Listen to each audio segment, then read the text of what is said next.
तो यार हर super hero की अपनी अपनी पर्सनल लाइफ होती है, किसी की फैमिली होती है तो किसी की गर्लफ्रेंड होती है। तो आज हम सी हल्क के लव इंटरेस्ट पर बात करेंगे। तो सी हल्क किस किस के साथ रिलेशनशिप में थी। तो शुरू करते हैं अपने मल्टीबिलियनर, समाज सेवक, रोमियो, जीनियस, करोड़पति अपने टोनी स्टार्क के साथ। मूवी में तो हमें ऐसा कुछ दिखाया नहीं गया है, लेकिन कॉमिक में इन दोनों के बीच बहुत लफड़े हो चुके हैं। जिसमें मैं आता हूँ सी हल्क इशू 17 में, जब हमें पहली बार टोनी और सी हल्क की रिलेशन के बारे में पता चलता है। रिलेशन तो बहुत पहले से ही चल रहा था, लेकिन पता हमें इस वाले इशू में चलता है। वो दोनों आराम से सो के प्यार भरी दास्तां गा रहे थे और देख के लग रहा था रात भर बहुत मजदूरी हुई है, लेकिन उन पर हमला हो जाता है और उनकी प्यार भरी दास्तां खत्म हो जाती है। फिर हम जंप करते हैं अपने अगले कैरेक्टर पर, जो है मैन वुल्फ या उल्फमैन, कुछ भी कह सकते हो। और सी हल्क इशू 9 में तो इन दोनों ने शादी भी कर ली थी, जो ज्यादा दिन तक टिकी नहीं और आगे चल के ये दोनों अलग भी हो जाते हैं। लेकिन अगर हम इनके शादी के बाद के लाइफ के बारे में बात करें तो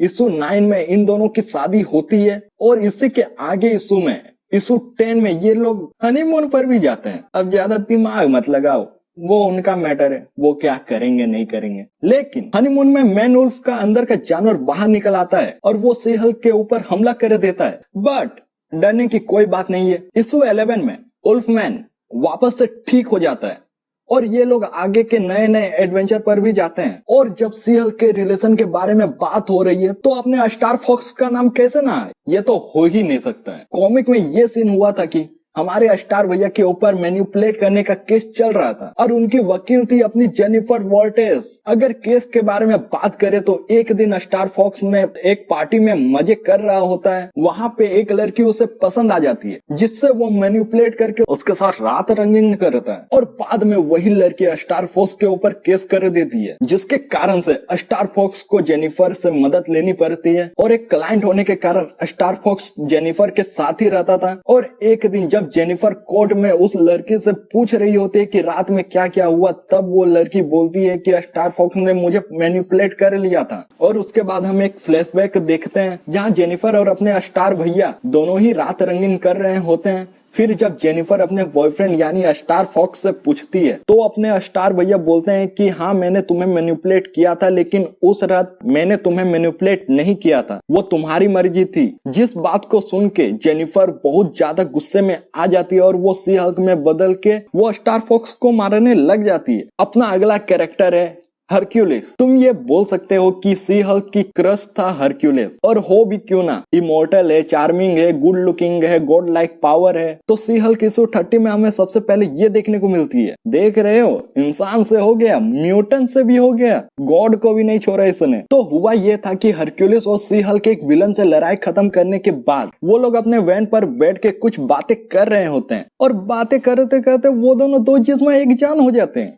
छी, बोलने में भी कितनी अजीब लग रही है यार, कैसा लड़का हूं मैं। तो फिर वहां पर सी हल्क की दोस्त आ जाती है और फिर वो दोनों वहां से चले जाते हैं हरक्यूलिस को वहीं छोड़ के। भाई उसे तो कपड़े भी पहनने नहीं देती वो।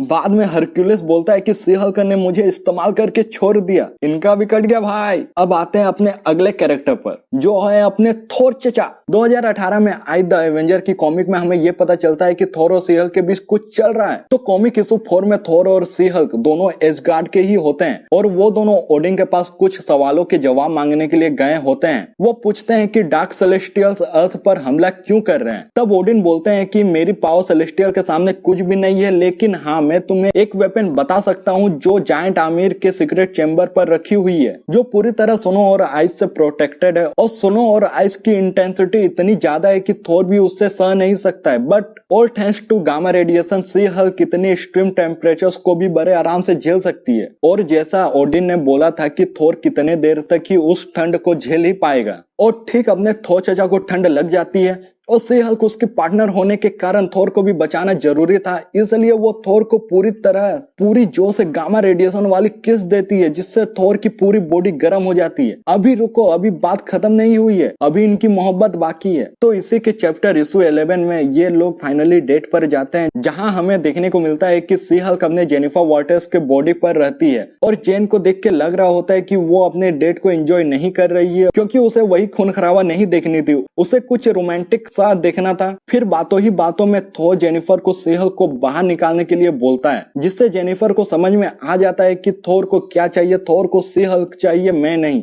ऐसा बोलते बोलते जेनिफर वहां से चली जाती है और फिर अपने थोर को पता चल जाता है कि उसने क्या गलती की है। फिर थोर जेनिफर को पटाने के लिए प्यार भरी बातें करने लगता है, कैसे मैं तुम्हारे बिना नहीं रह सकता हूँ, फलाना ढिंकाना, यही सब तुम्हें तो पता होगा ना, एक मर्द प्यार में क्या क्या बोलता है। तो ठीक उसके बाद ही जेनिफर सी हल्क में बदल जाती है और फिर इनका स्टार्ट हो जाता है। अब आते हैं अपने अगले कैरेक्टर पर, जगरनॉट। एक फनी सा इंसिडेंट बताऊं तो एक रात सी हल्क और वुल्वरिन बात कर रहे होते हैं और तब वुल्वरिन बोल देता है कि तुम जगरनॉट के साथ सोई थी।